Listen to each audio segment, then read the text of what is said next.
கூட்டும் செஞ்சொல் பெருவாக்கும் வீடும் பெருக்கும் உருவாக்கும் மாதலால் வானோரும் யானை முகத்தானே காதலால் கூப்புவார்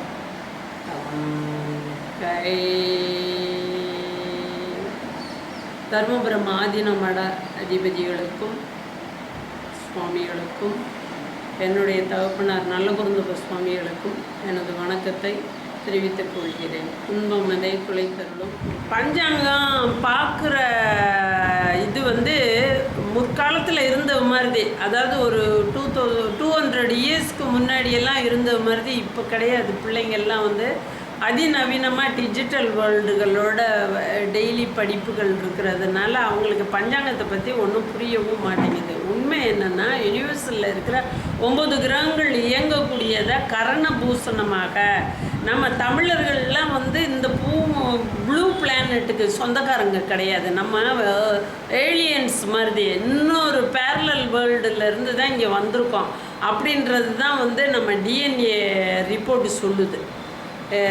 என்னது M130 அப்படின்ற கோடு இருக்கிற அந்த பிரெயின் செல்லில் ஆராய்ச்சி பண்ணி இது டால்வின் தியரியாட்டம் குரங்குகிட்ட இருந்து மனுஷன் வரலை, இவங்க டிஃப்ரெண்ட் இதுவாக இருக்காங்க. இவங்க பூமியில் இருக்கிறவங்களுடைய அமைப்பு இல்லாமல் இன்னொரு பேரலல் வேர்ல்டோடைய தோற்றங்கள் இவங்கக்கிட்ட இருக்குது அப்படின்லாம் சொல்கிறாங்க.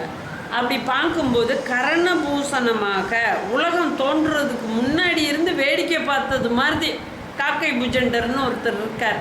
அவர் என்ன பண்ணுறாரு, 10 அவதாரத்தையும் விஷ்ணுவை பார்த்தார் அப்படின்னு சொல்கிறாங்க. அப்போ நாடி சாஸ்திரத்தில் 10 அவதாரத்துலேயும் அவருடைய கர்ம கணக்கை எழுதி அது வாசித்து சொல்கிறதுன்னா அதுதான் நாடி ஜோதிடம்னு சொல்கிறாங்க. ஏன்னா அந்த ரொம்ப லாங் பீரியடுடைய அனுபவத்தில் ஒவ்வொரு சோலும் எப்படி பிறந்து எப்படியெல்லாம் பூமியில் இருக்கிறாங்க அப்படின்றத சொல்கிறதுனால அதுக்கு நாடி சாஸ்திரத்தில் முற்பிறப்பு, இப்பிறப்பு, வரும்பிறப்பு இதுகளெல்லாம் சொல்கிற மாதிரி இருக்கும்.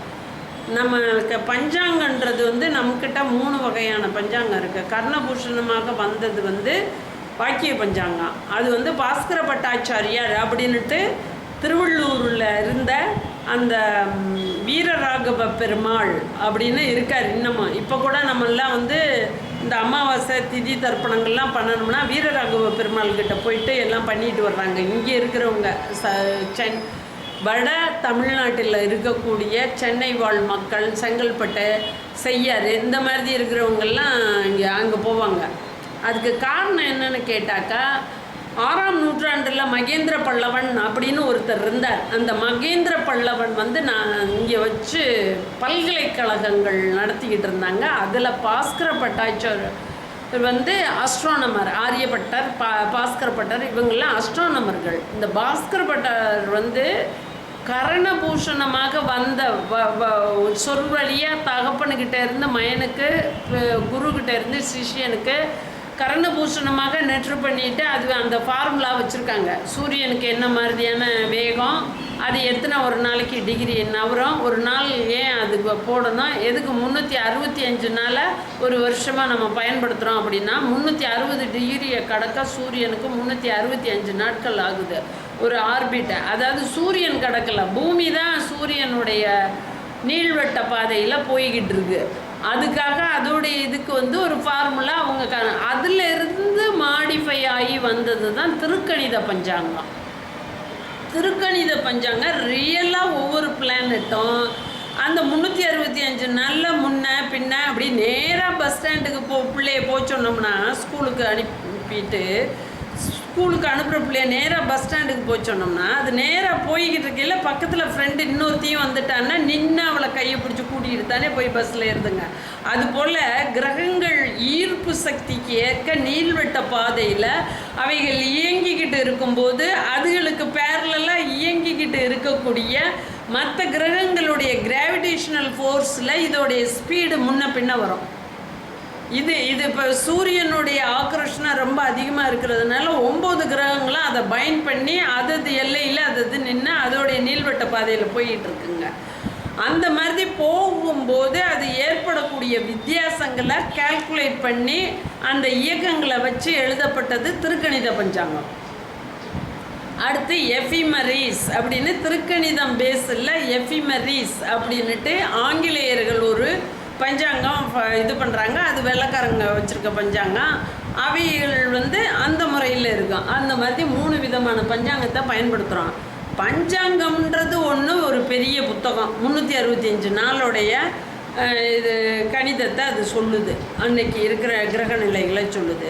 கேலண்டர் அப்படின்றது மினி பஞ்சாங்கம், சிறு பஞ்சாங்கம், தினம் இன்ஃபர்மேஷன் கொடுக்கும். அதுதான் அந்த பஞ்சாங்கத்தோடைய அமைப்புகள்.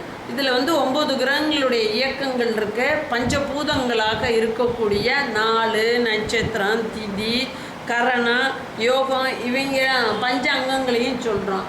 இவைகளெல்லாம் ஆமாவா இல்லையான்னு தெரியாது.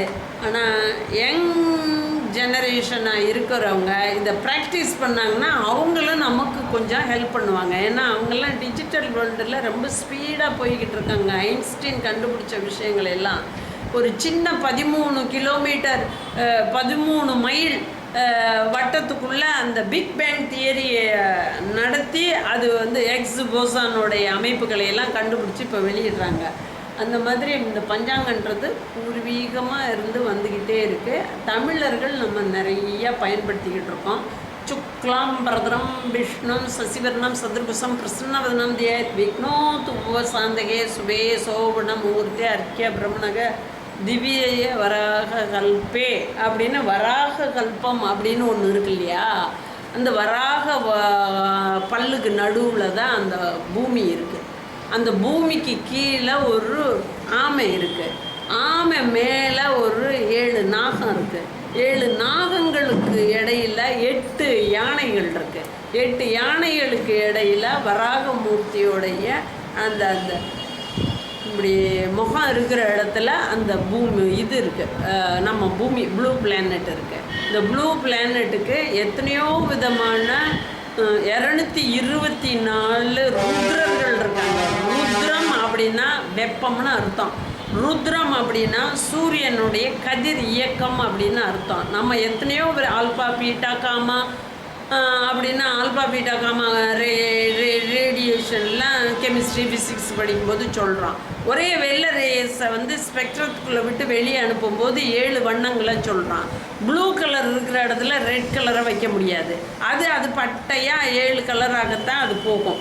அந்த 7 கலராக போகக்கூடிய அமைப்பில் தான் அந்த இது இயற்கையாக சப்த மாதாக்கள் அந்த வடிவத்தில் தான் இருக்காங்க அப்படின்னு சொல்லப்படுகிறது. அந்த சப்த மாதாக்கள்ன்றது வண்ணம்ன்றது குரோம்ன்றது charged particles of the nucleus inside particle. அந்த நியூக்ளியஸ்குள்ளே இருக்கக்கூடிய நியூட்ரான் புரோட்டான் அப்படின்ற பார்ட்டில் அது ஒரு கலராக இப்படி சுழண்டுக்கிட்டே இருக்குது. அதில் சார்ஜ் இருக்கும். கொஞ்ச நேரம் சார்ஜாக இருக்கும், கொஞ்சம் நேரம் சார்ஜ் இல்லாமல் இருக்கும். புரோட்டானில் இருக்கிறது 2 பாசிட்டிவ்னு எழுதுவான். நியூட்ரானில் இருக்கிறது நியூட்ரல்னு எழுதுவோம். இதில் என்ன ஆஃப் சார்ஜாக 2 4 சார்ஜ் இருக்கும். ஆஃபாக 4 சார்ஜ் இருக்கும். அப்போ அது 2. அப்புறம் ஆஃபாக நெகட்டிவ் சார்ஜ் 2 இருக்கும் புரோட்டானுக்குள்ளே. அந்த ரெண்டையும் அப்படி கழிச்சுட்டு மிச்சம் இருக்கிற 2 பாசிட்டிவ் 1. அப்போ புரோட்டானுக்கு 1 பாசிட்டிவ். இதெல்லாம் குரோம் தான், கலர்களை கணக்கு பண்ணுறது. அந்த குரோம்னு பேர். எக்ஸ்போஸான பற்றி பேசுகிறதுக்கு முன்னாடி அந்த நியூட்ரினோக்கள்லையும் அந்த புரோட்டான் பிக் பேங் தியரியில் புரோட்டான் அந்த கைனெட்டிக் எனர்ஜியிலேருந்து பொட்டென்ஷியல் எனர்ஜியாக மாறக்கூடியதும், அங்கேருந்து நேராக டூம் வழியாக கோயில்களில் சிவலிங்கத்தில் விழுந்து தெளிக்கும்போது ஒரு புரோட்டான் ஒரு நியூட்ரானாக மாறும்போது ஒரு எலக்ட்ரானை வெளியே விடும்போது அது பாசிட்டிவ் எனர்ஜி போயிடுது, நியூட்ரானாக மாறிடுது. நியூட்ரானாக மாறும்போது வெளியே பிரிஞ்சு போகிற எலக்ட்ரான் லைட் ஃபோர்ஸ் அது வெளியே பிரிஞ்சு போகையில் நேனோவில் 0.08 நேனோ மில்லி கிராம்ஸ் கிரியேஷனாக வருது. அந்த அது சுயம்புன்னு சொல்கிறோம்ல, வெயிட் மாஸ் வருது. அந்த மாசுன்ற அப்படி தான் வருது. அதனால சோமசுந்தர கடவுள் சுயம்பு சிவலிங்கம் அப்படின்னு சொல்லுவாங்க. மதுரையில் இருக்கிற சோமசுந்தர கடவுள். அதுக்கு பக்கத்தில் இருக்கிற தேனியில் இருக்கிற ஒரு மலையில் தான் இந்த நியூட்ரினோக்களை பிடிக்கணும்ட்டு குடஞ்சிக்கிட்டு கிடக்குறாங்க. நியூட்ரினோ லேப் வைக்கணும்னு சொல்கிறாங்க. சயின்டிஸ்ட் பிள்ளைங்கள்லாம் இதெல்லாம் தெரிஞ்சுக்கிட்டு இதுக்குள்ளேயும் வந்தீங்கன்னா நம்ம நிறைய விஷயங்களை நம்ம தெரிஞ்சுக்கிற மாதிரி சொல்லுவாங்க. 224 ருத்ரர்கள் இருக்காங்கன்னு சொன்னால், இந்த ருத்ரர்கள் யார்? அஸ்வினி நட்சத்திரம்ன்றது ஒரு சூரியன், அங்கேருந்து வரக்கூடிய நியூட்ரினோ இங்கே வந்து ருத்ரர் வடிவமாக அவங்க வந்து ஒரு உலகத்தில் இருப்பாங்க. அவங்க சில விஷயங்களை கண்ட்ரோல் பண்ணுவாங்க. நம்மளுக்கு இங்கே வந்து காப்பர் வந்து சாலிடாக ஒயர் பண்ணுறது, பாத்திரங்கள் பண்ணுறதுக்கு பயன்படுது. ஆனால் சூரியன்கிட்ட அது வேப்பராக தெரியுது. அதனால பிளானெட்டு டு பிளானெட்டு, இது Galaxy to Galaxy different elements இருக்குது. நம்ம எர்த்துக்கு வந்து கிட்டத்தட்ட இப்போ வந்து 118 எலிமெண்ட்ஸ் தான் நமக்கு தெரியும். இதை விட கூடவும் இருக்கலாம், குறையவும் இருக்கலாம் வேறு வேறு உலகங்களில். அப்படி பார்க்கும்போது சயின்டிஸ்ட் பிள்ளைங்களும் டிஜிட்டல் வேர்ல்டை ரொம்ப நல்லா பயன்படுத்துகிற பிள்ளைங்களும் இந்த பஞ்சாங்கத்தையும் பயன்படுத்தி பார்த்தாங்கன்னா அதோடைய உண்மை தெரியும் போது உலகம் நம்ம கையில் இருக்கிற மாதிரியும் கடவுள்ன்றவர் கிரியேட் பண்ணக்கூடியவர் அப்படின்னும், அந்த கிரியேட் பண்ணும்போது அந்த புரோட்டான் அந்த அந்த நியூட்ரினோ வந்து தரையில் தட்டி அப்படி இது ரிலீஸ் ஆகும்போது, அதுதான் சிவலிங்கத்தில் தட்டி ரிலீஸ் ஆகும்போது அது ஒரு எலக்ட்ரானை பிரிச்சுவிடுது. பிரிக்கும்போது ரேடியேட்டிங் பவர் வருது. அதனால தான் சாமிக்கிட்ட கொண்டு போய் வைக்கிறது சாதம், நெய்வேத்தியம் பண்ணி எடுத்ததுக்கப்புறம் அது பிரசாதம். கோயிலுக்கு போகையில் வேண்டிக்கிட்டே போவோம், மாலையெல்லாம் போட்டுக்கிட்டு போவோம். கோயிலை சுற்றி சாமியை கும்பிட்டுட்டு திரும்பி வரும்போது அது வரைக்கும் மாமியார் திட்டிக்கிட்டு இருப்போம், புருஷனை திட்டிக்கிட்டு இருப்பான், காசு இல்லைன்னு சொல்லிக்கிட்டு இருப்பான். 2 காசு கையில் கிடைக்கும். மாமியா என்ன பண்ணுவாங்க, நம்ம சம்பாரித்து கொடுத்தோம்னா தானே நம்ம பிள்ளைகளை பார்த்துப்பாங்கன்னு ஒரு திருப்தி வரும். புருஷன் கெட்டவன் இல்லைன்ட்டு ஒரு புத்தி சார்ஜ் ஆகிடும். கம்ஃபர்டபிலிட்டியாக இருக்கும், எனர்ஜி கொடுக்கும். அது சார்ஜ் ஆகுது. அந்த டூமு நம்மளுடைய ஒவ்வொரு கோயிலுமே லேபு தான். நம்ம மீனாட்சி அம்மன் கோயிலில் 4 சைடும் 4 கோபுரம் இருக்குது. சூரியன் உதயத்தை கணக்கு பண்ணுறதுக்கு வைக்கப்பட்ட சூரியன். 33 கோடி தேவர்களுக்கு அங்கே எல்லாத்துக்கும் உருவம் இருக்குது. 33 கோடி தேவர்களுக்கும் அங்கே உருவம் இருக்குது. 33 கோடி தேவர்ன்றது 8 வஸ்துக்கள், 12 சூரியர்கள், 11 ருத்ரர்கள், 2 மருத்துக்கள். இவங்க எல்லாத்தையும் கூட்டணும்னா 33. ஒரு சாணி வீட்டில் 33 கோடி தேவர்கள் இருக்காங்க. ஒரு கதிர் அப்படியே அந்த சூரிய வெளிச்சம் ஒரு ஒரு சின்ன ஓட்டை வழியாக வீட்டுக்குள்ளே விழுகும். வீடுகளை வரையில் அது சின்னதாக வரும். வீட்டில் வந்து விழுகும்போது பெரிய சூரிய நாட்டம் வெளிச்சம் அப்படி பரவி கிடைக்கும். அந்த மாதிரி இருக்கிறதுல அந்த ஒளி கற்றைகளில் ஒரு நியூட்ரினோ ஒளி கற்றையில் 33 கோடி பிரிவுகள் இருக்குது. அதுதான் அதோடைய சயின்ஸு. அதனால வாசலில் சாணம் தெளிக்கிறோம். சாணத்தில் வந்து விதைகளை ஊற வச்சு பக்குவப்படுத்தி வச்சு விதைக்கிறோம். விதைக்கும்போது இது பண்ணும்போது எல்லாத்துக்கும் இது இருக்குது. பெரும்பகுதி பஞ்சாங்கத்தை வந்து ஃபஸ்ட்டு அக்ரிகல்ச்சுரல் பர்பஸ்க்கு தான் யூஸ் பண்ணுறாங்க. இப்போ நம்ம மனிதர்களும் கான்ஃபிடெண்ட்டை வர வைக்கிறதுக்கும் தைரியங்கள் உண்டு பண்ணிக்கிறதுக்கும் நம்ம எந்த ஸ்டாரோடைய சீடுன்னு நம்மளை புரிஞ்சுக்கிறதுக்கும் இருக்கும். அதனால் மெசபடோமியா அப்படின்னு சிந்து சமவெளி நாகரிகத்தில் அந்த சிந்து மக்கள்கள் வந்து 6 ஸ்டார், வெள்ளை ஸ்டார் அப்படின்னு இந்த பானைகளில் இண்டிகேட் பண்ணி அவங்கள பரீட் பண்ணுவாங்க. அப்போ 6 ஸ்டார் அப்படின்றது வந்து கார்த்திகை நட்சத்திரம், வெள்ளை ஸ்டார் அப்படின்றது வந்து மக நட்சத்திரம். இந்த மாதிரி அந்த அந்த அந்த புதைக்கப்பட்டிருக்க உருவம் இந்த பானையில் இருக்கிற இன்ஃபர்மேஷன்களோடு இருக்கும். அதுக்கு அந்த கொல்லி வைக்கிறதோ இல்லை பாக்கியரிசி போட்ட பானைகளோ ஏதோ அங்கே வச்சுருப்பாங்க. அந்த பானைகளில் மொழி இருக்கிற பெயிண்ட் வந்து நேனோ. அது நேனோன்னா அவங்க பெயிண்டெல்லாம் அடித்து மொழி இருக்க மாட்டாங்க. 2 தவணை 3 தவணை சூளையில் வச்சு சுற்றுருந்தால் கருப்பு பானையாக இருக்கும். இந்த கருப்பு பானையில் நேனோ பெயிண்ட் இருக்குன்னு இப்போ சயின்டிஸ்ட்டு சொல்கிறாங்க. இங்கே மதுரைக்கு பக்கத்தில் இது எடுத்தாங்கல்ல பானை, அதுகளெல்லாம் நேனோ பெயிண்ட் பண்ணியிருக்கு அப்படின்னு சொல்கிறாங்க. பெயிண்ட் இல்லை, 2 தவணை அது சூளையில் வச்சு சுட்ட பானைகள் நல்ல கரும் மண் சட்டியில் அது விலை கூட 2 தவணை சூளையில் வச்சதுனால அந்த விறகு சார்ஜ் வர்றதுனால அவள் விலை கூடவே விற்பா. இது நம்ம போயிட்டு ஒரு 50 ரூபாய்க்கு கேட்பான், அவள் 200 சொல்லுவா. எதுக்கு அப்படி சொன்னா, 2 தவணை சுட்டு எடுத்துருக்குமா, இந்த பானை மாதிரி இது இல்லைம்மா அப்படிம்பாங்க. அந்த பானையில் பார்த்தோம்னா பல மின்னும் அந்த கோட்டிங். அது என்னென்னா அதே நானோ, அந்த நேனோ கோட்டிங் இருக்கிற மாதிரி. இந்த சயின்ஸும் நம்ம வந்து ஃபிட் பண்ணி பஞ்சாங்கத்தோடு பார்க்கலாம். பஞ்சாங்கம் நமக்கு உதவியாக இருக்கும். பஞ்சாங்கம் பார்க்குறது எதுக்கு அப்படின்னா, ஒவ்வொரு நாளும் which star is dominating earth அப்படின்றது தான். அது 27 ஸ்டார் தான் நம்ம எர்த்துக்கு வந்து கிடைக்கிது. ஃபேஸ் பண்ணி சந்திரன் வாங்கி கொடுக்குது, டெலிகாஸ்ட் பண்ணுது. அந்த ஸ்டார்களுடைய சீடில் தான் இது பண்ணுறான்.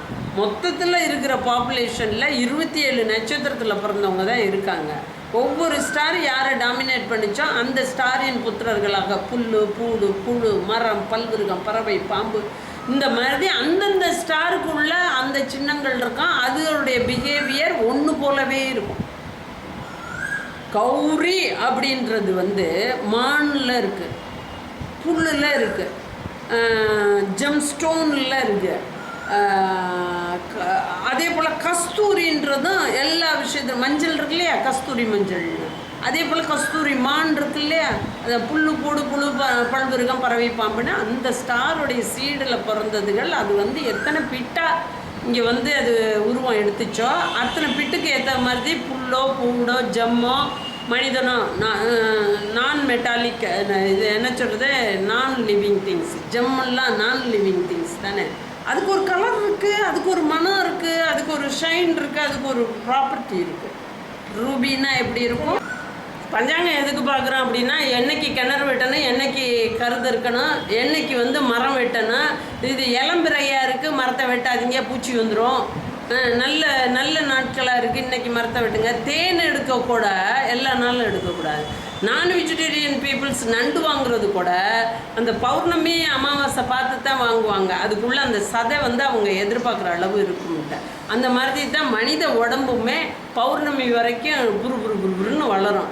பௌர்ணமிக்கு அப்புறம் அப்படி வாடி போன மாதிரி வரும்.